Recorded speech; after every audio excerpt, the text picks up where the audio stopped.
Le titre du message ce matin que Dieu a mis sur mon cœur, c'est « Avez-vous la compassion? » C'est un sujet qui est intéressant. Et est-ce qu'on se pose souvent la question, est-ce que j'ai de la compassion?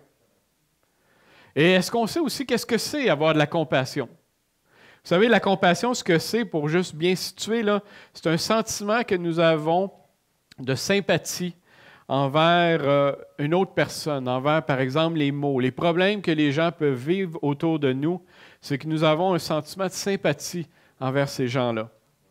Et en fait, quand on regarde la définition, compassion, c'est un dérivé du mot latin compassio, qui dit « souffrir ensemble ». Alors, est-ce que nous avons ce matin de la compassion pour les gens qui sont autour de nous? Est-ce que, quand on regarde des gens qui ont des difficultés, des problèmes, est-ce que nous avons la compassion pour ces gens-là ou on est complètement indifférent? Il faut se la poser, la question, parce que dans la parole, il nous en parle de la compassion. Et les questions que je me suis posées, c'est est-ce que je peux toujours avoir compassion de tout le monde, de toute situation? Vous savez, personnellement, je n'ai jamais eu de problème de dépendance, par exemple, de drogue, d'alcool. Et quand je vois qu'il y a des gens qui veulent s'en sortir, qui ont de la difficulté, que ce n'est pas toujours évident, surtout que quand j'ai lu, par exemple, quelqu'un qui avait une dépendance de drogue, à un moment donné, même son corps vient que c'est même lui qui veut avoir et qui en a besoin. Et là, tu vois que les gens souffrent et c'est difficile. Quand je les vois, je peux avoir de la compassion pour eux. Puis c'est normal. Mais est-ce que j'ai autant de compassion que, par exemple, quelqu'un qui a passé par la même épreuve, par les mêmes souffrances, et qui sait c'est quoi ce qui s'en vient? Est-ce que je peux avoir cette même compassion-là, un degré aussi élevé? Je ne suis pas certain qu'on peut avoir cette même compassion-là. Fait qu'on peut voir que quand on commence à se regarder et à se poser des questions, il y a peut-être différents degrés de compassion. À un moment donné, je lisais dans un livre sur la compassion, justement, et l'auteur, ce qu'il disait, c'est qu'il y avait, lui, un de ses amis, médecin. Puis il a appris à un moment donné à avoir plus de compassion envers ses patients. Parce que ce qui se passait, c'est que quand ses patients souffraient, pour lui, il ne comprenait pas vraiment pourquoi ils souffraient. Il se disait toujours, ben, c'est pas si douloureux que ça. Alors, de leur donner des calmants, il n'était pas vraiment pour ça. Mais à un moment donné, il y a eu un problème, puis il a vraiment souffert. Et là, il criait justement au médecin de dire, donne-moi des calmants parce que je souffre. Et à partir de ce moment-là, il a commencé à être plus compatissant envers ses patients qui disaient qu'il avait souffert. Et ça me faisait penser à un moment donné, avec mon épouse, on a vécu une situation un peu similaire. Et à l'époque, mon épouse, ça n'allait pas bien. Et elle était grandement malade. Et à un moment donné, on se retrouve à l'hôpital parce qu'il pensait qu'elle avait une méningite. Et là, naturellement, le médecin qui est là, il commence à l'ausculter, il fait faire des exercices et tout ça. Puis à un moment donné, il fait faire quelque chose qui fait très mal. Et là, elle se met à pleurer parce que c'était trop douloureux, ça lui fait mal.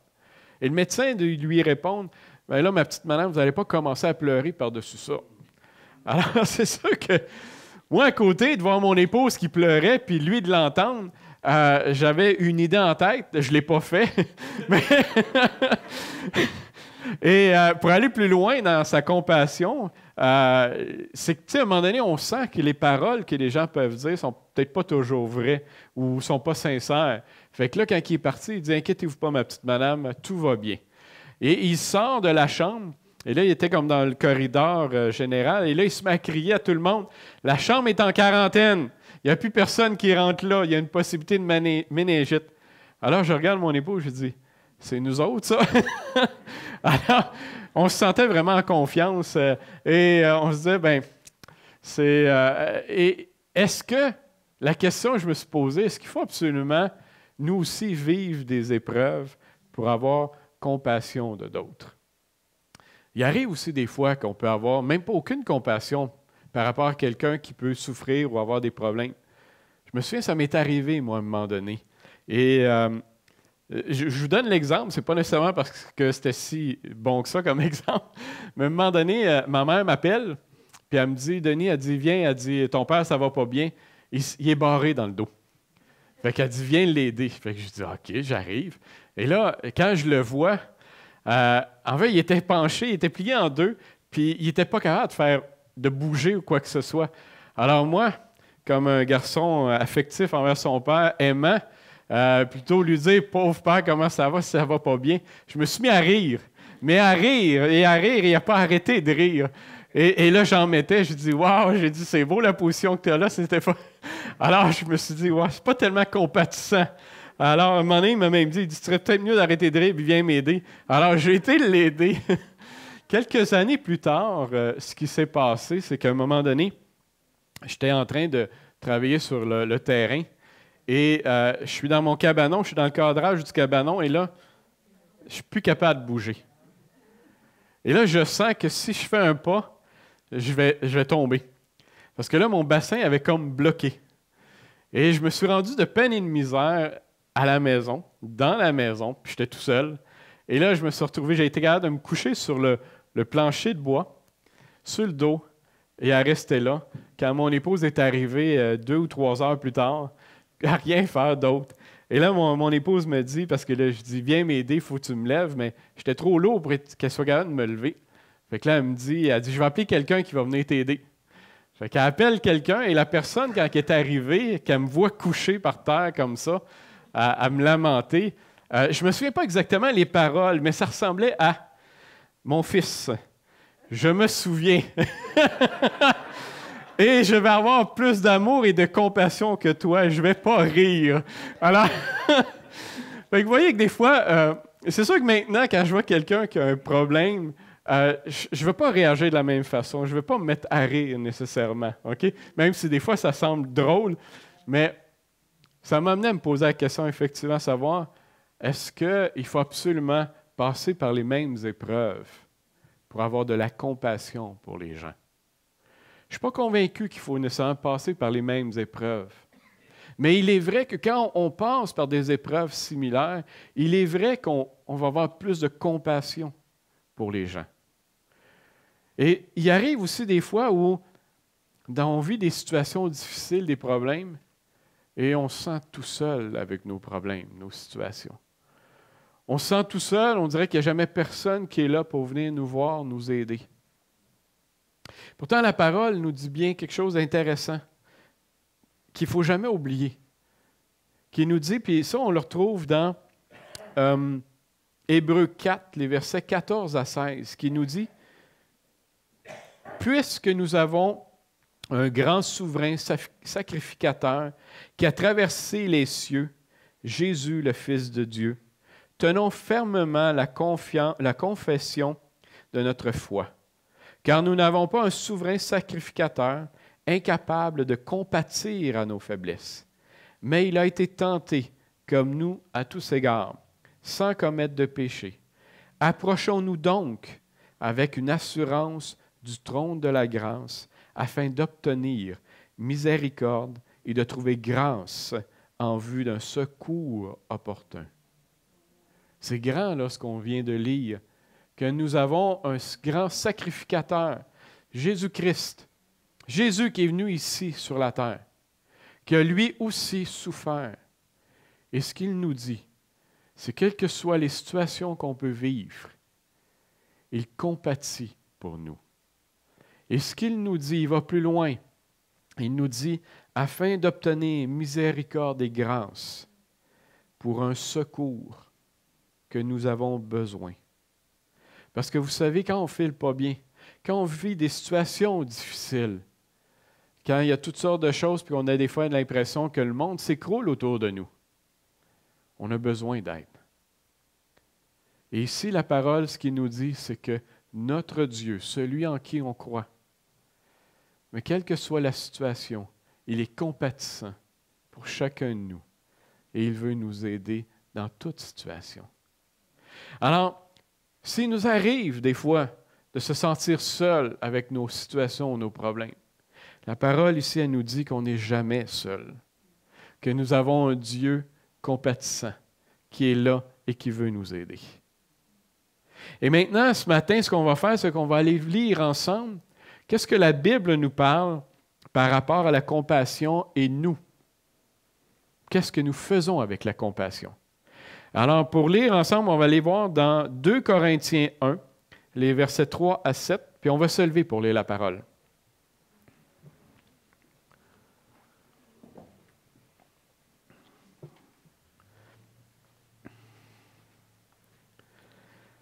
« 2 Corinthiens 1, les versets 3 à 7.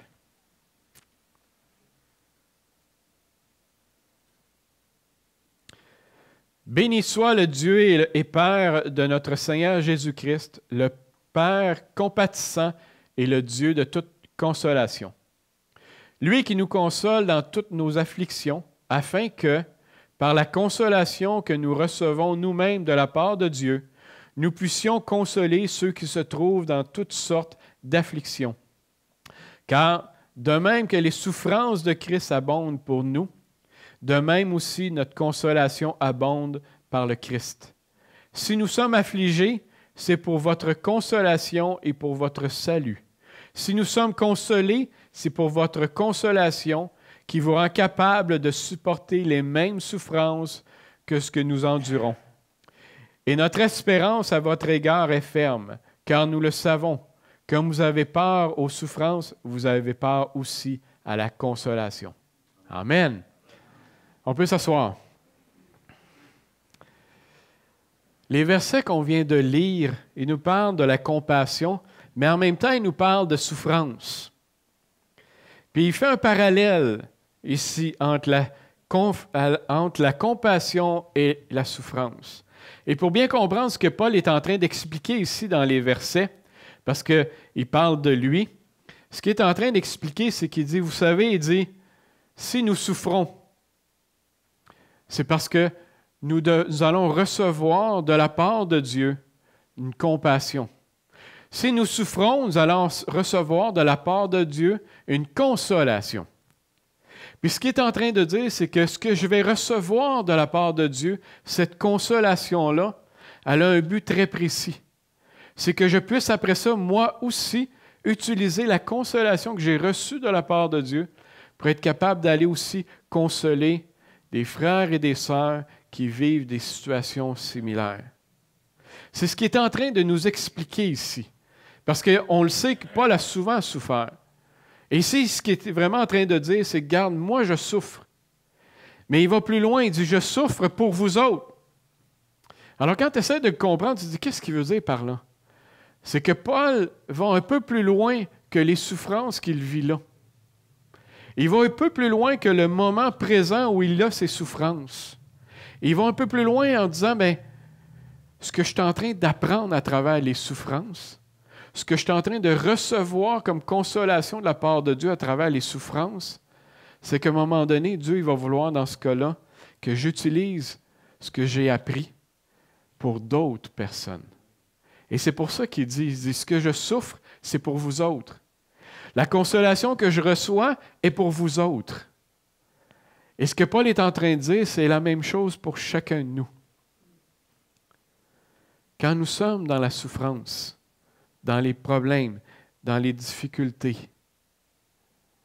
ce qu'il nous demande de faire, c'est de regarder un peu plus loin et de dire, bien, ce que Dieu est en train de faire dans ma vie, la consolation que j'ai tant besoin, l'aide que j'ai tant besoin, mais c'est parce qu'à un moment donné, tu vas vouloir que je sois là en place pour aider quelqu'un, un frère ou une sœur à côté de moi.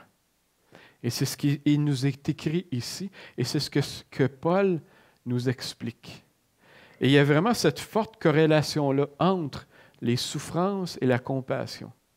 Mais quand je lis cette forte corrélation-là qu'il fait ici, je reviens avec ma question. Est-ce qu'il faut absolument vivre toutes sortes de difficultés, les mêmes, pour automatiquement avoir de la compassion pour d'autres? Je vous dirais la réponse est non. Puis pourquoi je vous dis que la réponse est non? C'est qu'à un moment donné, ce qui arrive, c'est que nous avons à choisir. quand nous vivons des difficultés, des problèmes, on a à choisir qu'est-ce qu'on fait avec. Et je vous donne un exemple. L'exemple que j'ai, c'est dans Matthieu. Dans Matthieu 18, les versets 23 à 35, je vous raconte l'histoire et le titre qu'on y donne, c'est « Le serviteur impitoyable ». Et l'histoire du serviteur impitoyable, c'est qu'il y a un serviteur qui doit de l'argent à son maître, beaucoup d'argent. Et là, le maître, lui, a décidé qu'il demandait à ses serviteurs qui lui devaient de l'argent de faire leur compte puis de donner ce qu'ils doivent. Et là, ce qui arrive, c'est que ce serviteur-là, il n'a pas l'argent pour donner à son maître parce qu'il n'y en a pas d'argent. Alors, le maître, ce qu'il dit, bien, dans ce cas-là, c'est pas compliqué. Ce qu'on va faire, on va vendre ton épouse, on va vendre tes enfants, puis je vais te vendre aussi. Fait que comme ça, ce que je vais ramasser, avec ça, ça va payer ce que tu me dois.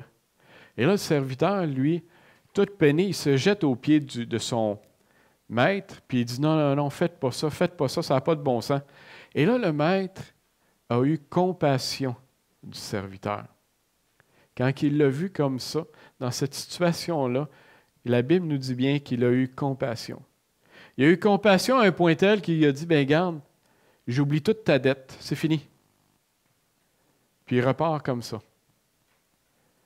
Puis là, le serviteur, bien, il était tout content, fait qu'il sort, et là, il rencontre quelqu'un qu'il connaît, et cette personne-là lui doit de l'argent à lui. Et là, ce qu'il décide de faire, c'est que lui, il prend la gorge, puis il dit, « Hey, toi, tu me dois de l'argent, tu me payes tout de suite. » Mais le pauvre gars, il a dit la même chose, il dit, « J'ai pas d'argent pour te payer. Donne-moi du temps, laisse-moi le temps. » Il dit, « Inquiète-toi pas, je vais te rembourser. » Le même discours que ce serviteur-là a eu face à son maître. Mais lui, le serviteur, il a dit, « Non, non, non, tu me dois de l'argent, tu vas me payer. Si tu n'es pas capable de me payer, je t'envoie en prison. » Fait que c'est la réaction qu'il a eue. Et là, ce qui s'est passé dans l'histoire, c'est qu'il y avait d'autres personnes qui étaient là autour et qui ont vu ce qui s'était passé. Fait qu'ils ont été voir le maître, puis ils ont dit, « Bien, regarde, ton serviteur à qui tu avais tout effacé la dette, bien, il a eu la même situation, mais il ne l'a pas effacé, lui, la dette à l'autre. Puis il a absolument voulu avoir son argent. » Alors, c'est sûr que le maître n'était pas content, puis il l'a rappelé, puis ils ont dit, « Bien, regarde, il dit, pourquoi tu n'as pas fait la même chose? Moi, j'ai eu compassion de toi. Dans tes problèmes, dans tes difficultés, tu m'as demandé pardon, tu m'as demandé d'effacer ma dette. » Mais en fait, il n'avait même pas demandé d'effacer la dette. Il avait juste demandé, « Donne-moi du temps que je te rembourse. » Il dit, « Moi, j'ai eu compassion, puis je t'ai même dit, j'oublie ta dette. » Et là, tu as un ami qui vit la même situation, puis tu n'es pas capable d'avoir compassion pour cette personne-là. Alors, ben, il a dit, « Regarde, tu me dois encore de l'argent », puis il l'a envoyé en prison. Fait que ça a été le résultat. Mais la question, c'est de savoir, qu'est-ce que je fais avec les problèmes que je vis? Parce que c'est un peu ça, c'est que ce serviteur-là, il vivait des gros problèmes. Il était endetté, puis il savait qu'il n'y avait pas d'argent pour remettre. Alors, qu'est-ce que je fais avec? Quand on regarde un peu la situation, si j'extrapole un peu, on s'aperçoit que la personne n'était pas heureux dans cette situation-là. Il n'était pas bien dans cette situation-là. Puis il n'était pas content de vivre non plus cette situation-là. Peut-être qu'il a trouvé ça humiliant aussi de demander à son maître de lui pardonner. Peut-être. Ce n'est pas écrit comme ça. Mais ce sur quoi j'extrapole, c'est parce que quand je regarde la réaction que lui a eue face à son ami, qui n'a pas été capable d'avoir compassion de son ami qui vivait la même situation, tu te dis, bien, dans ce cas-là, il y a quelque chose dans ton cœur qui ne va pas bien. Tu viens de recevoir un cadeau extraordinaire, ta dette est effacée et tu n'es pas capable de faire la même chose pour une autre personne parce que c'est la même situation. Alors, vous savez, il y a des situations qu'on vit dans nos vies, puis c'est de savoir qu'est-ce que je fais avec. Je vais aller un peu plus loin dans ma pensée. Et on va aller lire ensemble dans Hébreux 12.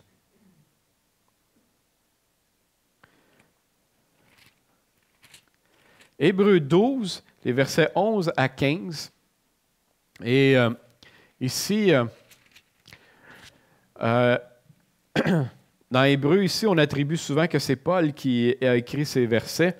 Dans Hébreux 12, ici, le verset 11, il nous dit « Toute correction, il est vrai, paraît être au premier abord un sujet de tristesse et non de joie. » Ici, quand il parle de toute correction, dans ma Bible, il fait référence à tout ce qui est affliction, tout ce qui est problème, tout ce qui est difficulté qu'on peut vivre dans nos vies. Okay? Alors, par exemple, ils disent tout problème, situation qu'on vit difficile, il est vrai, paraît au premier abord un sujet de tristesse et non de joie. Mais plus tard, elle procure un paisible fruit de justice à ceux qu'elle a formés. C'est pourquoi redressez les mains abattues et les genoux paralysés. Que vos pieds suivent des pistes droites, afin que ce qui est boiteux ne dévie pas, mais plutôt soit guéri. Recherchez la paix avec tous et la sanctification, sans laquelle personne ne verra le Seigneur. Veillez à ce que personne ne se prive de la grâce de Dieu, à ce qu'aucune racine d'amertume ne produise des rejetons et ne cause du trouble et que plusieurs en soient infectés. Ici, ce que Paul tente de nous expliquer ou ce qu'il nous dit ici, tente n'est pas vraiment le beau mot, mais qu'il nous dit ici, qu'il nous explique. Ce que Paul est en train de dire, il dit, vous savez, quand on vit des situations difficiles, des problèmes, il est vrai qu'à prime abord, ce n'est pas un moment de joie. Puis il est vrai, quand on vit où on apprend quelque chose, une mauvaise nouvelle, c'est faux de dire que je vais être heureux de l'apprendre. Je ne suis pas dans la joie. Mais ce qu'il nous dit ici, c'est que si nous persévérons, si nous continuons, si nous allons chercher la consolation de Dieu, il nous dit que le fruit que ça va donner, c'est un fruit qui va pouvoir, nous allons grandir. En fait, le fruit, il dit, un fruit de justice à ceux qu'elle a formés. C'est-à-dire que là, la consolation a fait en sorte qu'il a commencé à nous former, à nous transformer et à pouvoir voir la gloire de Dieu dans notre vie malgré la situation qu'on vit. Mais il va un peu plus loin. C'est là qu'il est pressé, il nous dit de continuer dans les voies de Dieu. Mais il dit, veillez à ce que personne ne se prive de la grâce de Dieu. Ne se prive de la grâce de Dieu. Quand je vis des situations, des problèmes, qu'est-ce que je fais? Est-ce que je lève le poing en l'air et que je dis, Dieu, pourquoi tu me fais vivre ces situations-là et je ne suis pas content? Et que je ne veux pas vraiment recevoir la grâce de Dieu. C'est à ce moment-là qu'il dit que personne ne se prive de la grâce de Dieu. Parce qu'à ce moment-là, il va y avoir des racines d'amertume qui vont venir se loger dans notre cœur. Et au lieu de voir la grâce de Dieu dans notre vie, mais ce qu'on va voir, c'est l'amertume, la tristesse. Et après ça, on risque de réagir comme le mauvais serviteur. C'est-à-dire que quand on va voir quelqu'un qui vit la même situation, au lieu d'avoir compassion, on n'aura pas de compassion. Parce que lui, cet homme-là, n'a pas eu de compassion envers son ami, même s'il avait reçu la compassion de son maître. Alors, qu'est-ce que nous faisons avec les situations que nous vivons? Comment réagissons-nous? Est-ce que nous sommes en mesure de dire et de voir plus loin que ce que nous vivons dans le moment présent? Et que nous sommes capables d'aller au-delà des situations et de dire, Seigneur, je ne sais pas pourquoi je vis ça, mais viens, Seigneur, me transformer. Un jour, je sais que tu vas vouloir m'utiliser. Un jour, je sais que je vais avoir compassion davantage des gens autour de moi. Et cette compassion-là va en faire en sorte que je vais pouvoir aider quelqu'un. Mais il est vrai que si dans mon cœur, à la place, je suis toujours en train de régimber, c'est pas le bon mot. Oui, c'est un bon mot, OK. OK. Ou de chialer. Je vais le dire comme ça, je pense comme ça, on comprend bien, de chialer. Mais c'est de l'amertume que je vais développer dans mon cœur. C'est ça qui va arriver. Alors, que faisons-nous avec les situations? Nous avons à choisir. Et le choix va faire toute la différence. Et là, je fais un aparté dans le message, parce que je veux clarifier des choses. Et ça fait drôle, parce que là, c'est vraiment, vous avez peut-être trouvé que je parle de d'autres choses, mais je ne parle pas d'autres choses. Mais je tiens à dire des situations qu'on les comprenne bien. Premièrement, une situation qui est vraie, les souffrances sont permises par Dieu. OK? Les souffrances sont permises par Dieu. Et il est faux de dire qu'un chrétien n'aura jamais de souffrance. Il y a eu longtemps des pensées comme ça, que quand tu es chrétien, tu n'as plus de problème. Ça va bien. Mais quand je lis la parole, puisqu'on a lu ensemble, qui Paul nous parle vraiment de souffrance, de compassion, puis qui nous dit que les souffrances qu'il a, c'est pour pouvoir aider les autres aussi. Alors de croire qu'un chrétien, que quelqu'un qui croit en Dieu n'aura jamais de souffrance, c'est faux. Et je tenais à le préciser, parce que trop souvent on entend des choses comme ça. Il est faux aussi, en fait, un autre énoncé, les souffrances peuvent être le fruit, excusez, je recommence parce que là je le dis pas comme il faut. Les souffrances peuvent être le fruit de nos mauvais penchants. Je m'explique. Vous savez, quelqu'un par exemple qui a des problèmes d'alcoolisme et un moment donné, il boit trop, qu'à un moment donné, il vient qu'une cirrhose du foie, ben c'est peut-être parce qu'il a trop bu. C'est lui son problème. Un homme, à un moment donné, qui a une famille, des enfants, et qui trompe à un moment donné son épouse, et que sa famille se détruit, ben c'était pas mal de sa faute que c'est arrivé. Alors, de dire que c'est de la faute de Dieu, c'est faux aussi.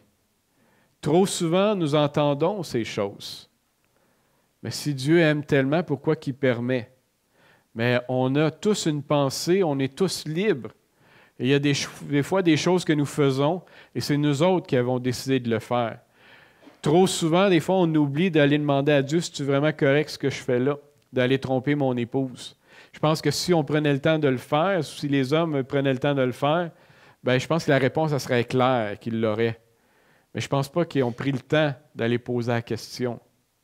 Alors, de dire que c'est de la faute de Dieu, c'est complètement faux. Les souffrances aussi n'est pas toujours le fruit d'un péché.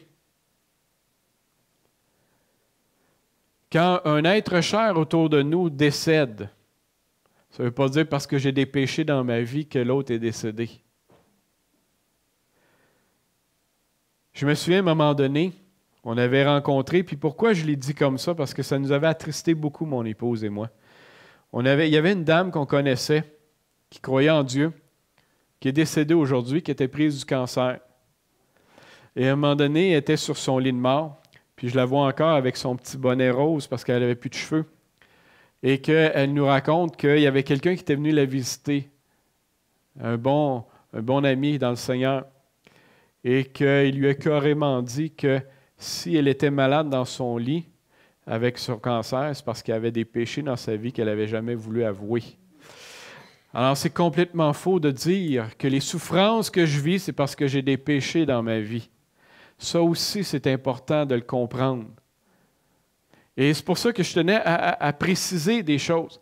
Parce qu'ici, quand il nous parle de compassion, il y a un lien direct avec les souffrances qu'on peut avoir. Alors, il faut bien comprendre que les souffrances, ça ne veut pas dire parce qu'il y a des péchés dans nos vies. Les souffrances ne sont pas aussi un synonyme de désaveu de la part de Dieu. Parce que si c'était un désaveu, Jésus n'aurait pas souffert, lui, jusqu'à la croix pour nous.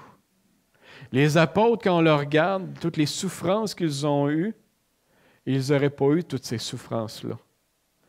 Et quand je lis la Bible, je vois très bien que les apôtres étaient des élus de Dieu, des hommes que Dieu a aimés et des hommes qui aujourd'hui sont avec Dieu. Alors, les souffrances qu'on peut avoir ne sont pas un synonyme d'un désaveu de la part de Dieu. De dire aussi qu'un chrétien, c'est toujours joyeux malgré les problèmes. Ça aussi, j'ai de la difficulté, OK? Parce que vous savez, c'est faux. Et je m'explique. Quand nous vivons des difficultés, quand nous sommes dans un trouble, puis qu'autour de nous, on dirait là, qu'il n'y a plus rien là, qui arrête, là, puis que ça n'arrête pas, on n'est pas capable de dire que je suis dans la joie. On se comprend, là. Quand quelqu'un apprend qu'il est pris du cancer, je ne pense pas qu'il va vouloir sauter de joie et dire « Merci Seigneur ». Vous comprenez? Sauf que ce qu'il faut bien comprendre, la Bible nous dit qu'il faut être dans la joie, qu'il faut regarder plus loin. Et ici, ce que la Bible nous dit, c'est qu'à un moment donné,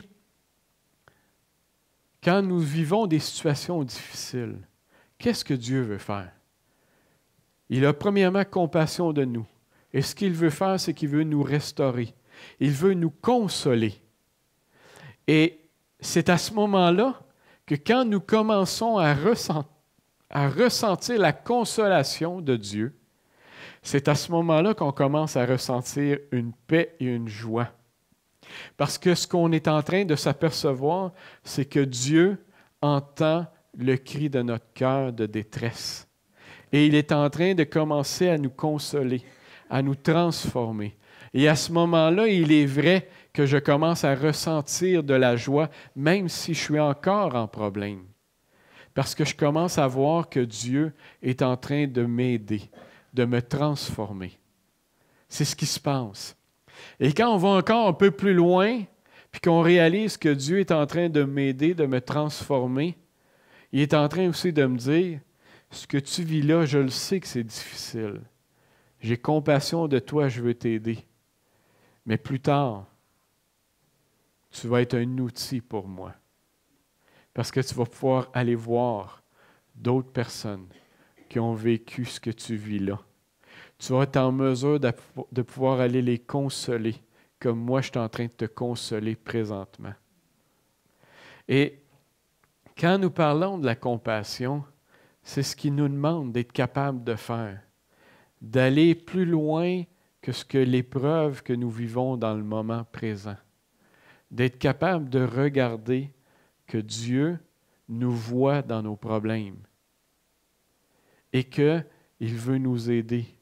Et que plus tard, si je le laisse me transformer, comme on a lu dans Hébreux, c'est-à-dire que toute correction, il est vrai, paraît être au premier abord un sujet de tristesse et non de joie, mais plus tard, elle procure un paisible fruit de justice à ceux qu'elle a formés. Vous comprenez? C'est que là, il faut le voir qu'on se sent comme transformé par la part de Dieu. Et de dire que je vais utiliser cette transformation-là que j'ai reçue de la part de Dieu à son service pour d'autres personnes plus tard qui vont avoir besoin. La compassion, vous savez, si on a vraiment compassion de quelqu'un, la compassion, ce qu'elle fait, c'est qu'elle nous amène à poser des gestes. Et ce sur quoi je m'appuie pour vous dire ça, c'est dans la parole dans Luc 10, les versets 30 à 37, qui est l'histoire du bon Samaritain. On la connaît pas mal tous, l'histoire du bon Samaritain. Parce que c'est un homme, puis je la raconte rapidement, un homme qui s'est fait attaquer par des brigands, puis il est laissé là sur le bord de la route comme pour mort. Et là, il y a des gens qui passent et qui le voient, puis qui le laissent là. Puis à un moment donné, il y a le bon Samaritain qui le voit. Et la parole nous dit bien que quand il l'a vu, il a eu compassion. Il a eu compassion de cet homme-là, laissé comme pour mort sur le bord de la route. Alors il s'est occupé de lui. Il a pansé ses blessures. Il l'a amené même à un hôtel. Puis là, il ne pouvait pas rester. Il a même demandé à l'hôtelier, il dit, « Occupe-toi de lui. Ce que ça va coûter, mais que je revienne, je vais te le redonner en plus de ça. » Mais il ne le connaissait pas, là. Mais parce qu'il a eu compassion de cet homme-là, il a posé un geste pour l'aider. Alors la compassion nous amène à chacun de nous à poser des gestes aussi. Et pas juste regarder comme les autres ont fait. C'est ce que la compassion nous amène aussi.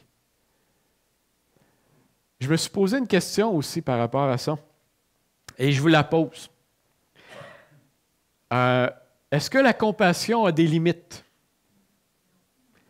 Et pourquoi je vous pose la question? Parce que quand je me suis dit, est-ce que la compassion a des limites? Savez-vous à quoi j'ai pensé? C'est que j'ai pensé à un moment donné, les apôtres ont demandé à Jésus et ont dit, tu sais, c'est bien beau, tu nous parles de pardonner. Mais il dit, combien de fois je dois pardonner mon frère qui me fait quelque chose? Une fois, 2 fois, 3 fois, 4 fois, 10 fois? Et la réponse de Jésus a été 7 fois, 77 fois. Alors, ça fait beaucoup de pardon. Alors, je me suis posé la question par rapport à la compassion. Combien de fois je vais aider quelqu'un? 1 fois, 2 fois? Tu sais, à un moment donné, quelqu'un a un problème, mais je vais l'aider. 1 fois, 2 fois. Quand ça fait 4 fois que j'y retourne, à un moment donné, on se tanne peut-être à dire, ben, ça serait peut-être temps que tu te prennes en main, hein? Tu sais, tu t'as pas entendu? On a prié ensemble, puis Dieu, il me semble qu'il t'a répondu. Tu n'as pas encore compris? Fait que combien de fois on va aller avec la compassion? Est-ce qu'il y a des limites? C'est une bonne question. Parce que des fois, on entend les gens qui disent, ben là, regarde, il y a des limites, là tu abuses de moi. Il y a aussi cette crainte-là de ne pas faire abuser de nous autres. Hein? Mais ce qu'il faut bien comprendre, puis jamais oublier, qu'est-ce que la compassion? La compassion, c'est de ressentir ce que les autres vivent. Et c'est là qu'on a compassion, des douleurs que les autres vivent. Mais est-ce que je ressens la douleur que mon frère ou ma sœur vit? Si je ressens cette douleur-là, il y a peut-être des bonnes chances que je n'aie pas un nombre au bout de combien de fois que je vais avoir compassion. Amen. Vous comprenez? C'est sûr que si je ne ressens rien, puis en fait je veux juste paraître comme une bonne personne qui aide son prochain comme ça, bien peut-être qu'effectivement, après quelques fois, je vais arrêter. Mais la compassion, dans ce que nous avons lu, puis comme je vous disais, même au début, le mot latin, c'est souffrir ensemble. Alors, est-ce que je ressens les souffrances des gens autour de moi? Avons-nous compassion? Et je termine avec cette question-là. Avons-nous compassion? Dans la parole, il nous dit dans Matthieu 9, 36, c'est Jésus. Il nous dit, Jésus, à la vue des foules, il en eut compassion, car il était lassé et abattu comme des brebis qui n'ont pas de berger. Juste à la vue des foules, Jésus avait compassion. Est-ce que nous, à la vue des gens autour de nous, est-ce que nous avons compassion?